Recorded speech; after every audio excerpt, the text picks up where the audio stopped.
আমার আজকের নিবেদন কবি অনির্বাণ ঘোষের লেখা তফাৎ কি। বাবা বললেন, হতভাগা বদমাইশ, বিজ্ঞানে তুমি পেয়েছো মাত্র 22। তোমার বয়সে বিজ্ঞানে আমি পড়ে 80-90 পেতাম নিয়ম করে। কি করে তুমি এমন কম নাম্বার পেলে? লজ্জায় মরি, তুমি কি আমার ছেলে? হারু বলে, বাবা মাফ করো এইবারে, বিজ্ঞান আমি বুঝি না একেবারে। প্রশ্ন এবার এসেছে কাঠখোট্টা, লিখতে পারিনি ভেবে ভেবে এক ফোঁটা।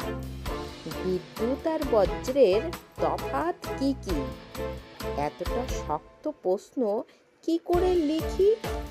বাবা বলেন, আরে রাম ও রাম, ছি ছি, এই প্রশ্নটা ছেড়ে দিলে মিছিমিছি। প্রশ্নটা খুব সহজ এবং ভাষা, সত্যি তোমার মাথায় গোবর ঠাসা। বিদ্যুৎ আর বজ্রের পার্থক্য লিখতে পারো না?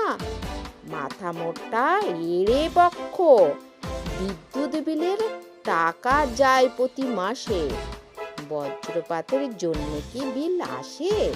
নমস্কার।